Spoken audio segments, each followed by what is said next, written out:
All right, so as Dr. Luxine was discussing, we did a very complex IVC filter retrieval, IVC recanalization, actually iliocaval recanalization, angioplasty, and stent.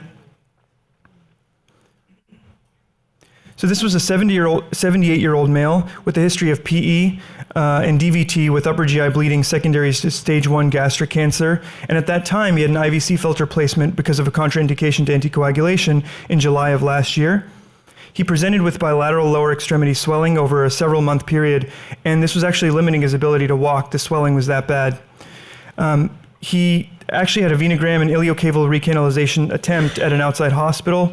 They were unsuccessful at that point, so the patient came to see Dr. Luxine for an additional attempt at this procedure here at Mount Sinai. History significant for hypothyroidism, diabetes, hyperlipidemia, coronary artery disease, ischemic cardiomyopathy, and for that gastric cancer, he had a gastric mass resection. He was compliant on his medications. He was on warfarin, 5 milligrams daily. And the only relevant aspect of his physical exam, he had 3+ pitting edema bilaterally. So if you look at the CT, I'm going to let it go twice, but you can see that there was a filter, infrarenal IVC filter there. As Dr. Luxine mentioned earlier, it is a permanent filter. And below it, you can see it's chronically thrombosed, and you can barely even make out the veins as you go down to the leg. You can see extensive subcutaneous edema. And this was, again, consistent with that 3+ bilateral pitting edema that he had. You can see the IVC goes out at that point, down to the iliac veins. So our initial access actually was attempted from the right common femoral vein. I don't have an image of that because we actually didn't see much. As we accessed it, it was nearly completely thrombosed, and as we did a little bit of contrast injection, there was no real way out back up into the external iliac veins or to the IVC, so we switched over to the left side. And from here you can see with this access, this was a 10 French sheath, doing a run, you can see that the common iliac and external iliac veins are out, and you can see extensive collateralization. And again, here's that filter. This is a greenfield filter. So what we had done at this point is we'd gotten a glide wire and Berenstein catheter all the way up from the left side, snared from above to get through and through access from the right IJ, so we can get between the right IJ and left common femoral vein. We had the 10 French sheath in the left, and in the right IJ we had an 18 French sheath.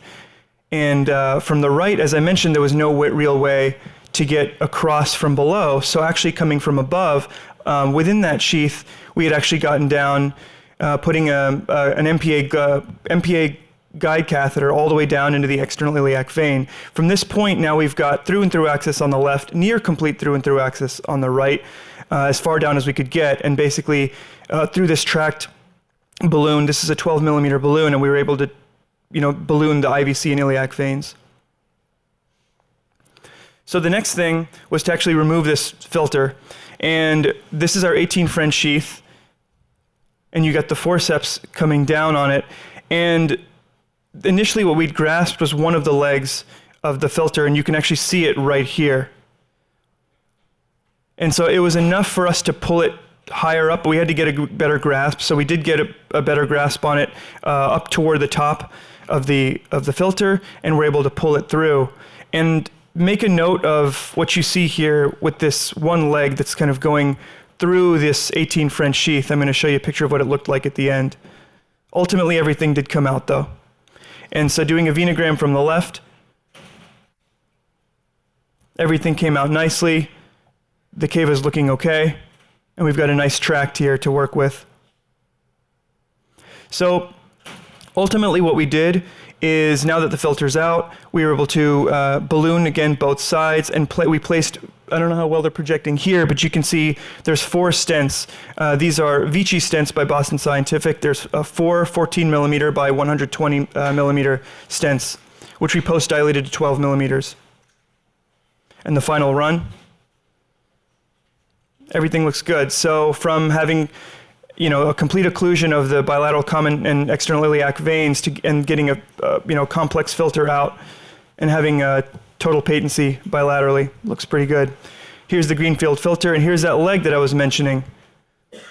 So, and you can see how the sort of damage it did to the sheath itself. Fortunately, everything, like I said, the patient did great. And when the filter was having a tough time making its way through, we ended up actually taking out the sheath in one go because it was within the sheath itself. So we couldn't just take it out of the sheath. It all had to come together, and we just put the new sheath back in.